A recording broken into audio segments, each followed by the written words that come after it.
Like its ally, the authoritarian government of Russia, the authoritarian government of China presents a serious threat to American democracy, our economy, and our national security. And China's intensifying economic and technological competition with the U.S.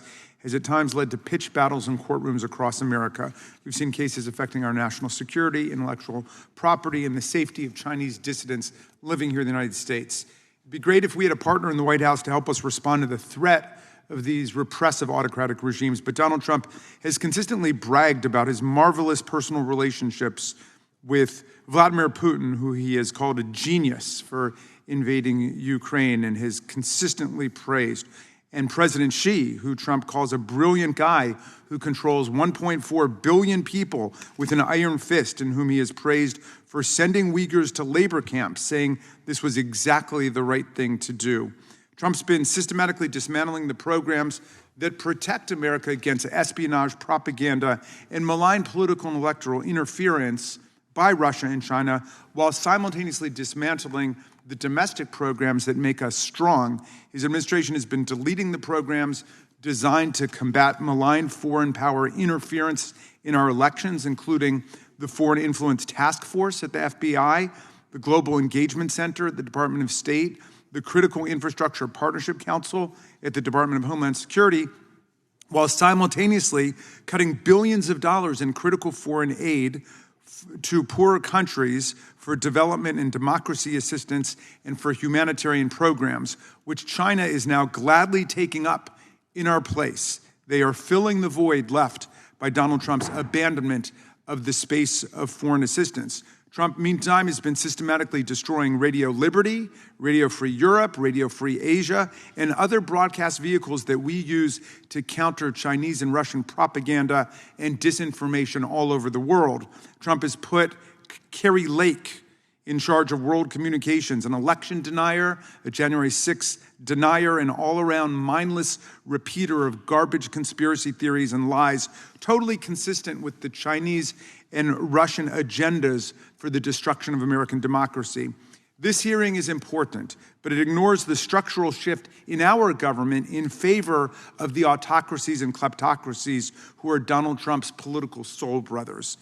It is also, of course, a distraction from the mounting failures, scandals, and embarrassments of this administration. Republicans this month passed a bill to throw 17 million Americans off of their Medicaid health insurance. The rescission package Congress passed last week cuts $1 billion from public broadcasting and billions more from foreign aid, all of which is nothing but music to the ears of propagandists and foreign recruiters for China and Russia. We're examining the threat from China as though Donald Trump is not ceding more global power to China every single day, but he is. During his first term, he received millions of dollars personally from the Chinese government and state-owned companies, to say nothing of the valuable trademarks Chinese authorities rushed to grant him and Trump family members. In exchange, he opposed sanctions against Chinese telecom companies and banks, even when they threatened our national security. He even tried to cancel military exercises with Japan and South Korea because Russia and China voiced objections to it. His second term has seen more catering and appeasement to the autocrats. Over the last 6 months, the administration has weakened America's soft power abroad by defunding foreign aid programs systematically and closing embassies. It's hurt America's economy with illegal and arbitrary tariffs that leave us isolated and hapless in the world.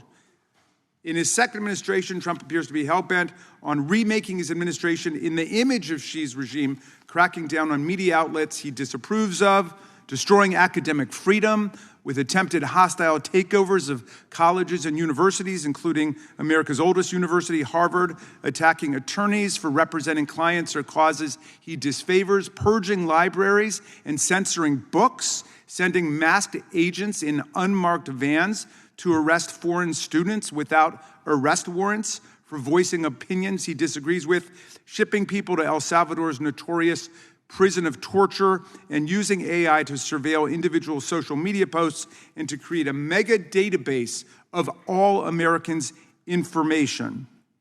Look, in America, everyone is allowed to petition the court for relief, regardless of the depth of their pockets or their country of origin, making it harder for litigants to access the courthouse doors, even in the name of strategic competition with a foreign power, would make us less like America. That's not acceptable, obviously, yet that's exactly what some have suggested, instead of actually developing government policies that make us strong versus China and prevent illegal subversion and interference from China and Russia. In the context of our competition with China, we should never forget that those who would give up essential liberty to purchase a little temporary safety deserve neither liberty nor safety. That's Ben Franklin. This has been a matter on which there's been strong bipartisan agreement in the past. I hope Republicans and Democrats in this committee can continue to uphold this basic yet vital framework, as difficult as Donald Trump has made it. I yield back the balance of my time.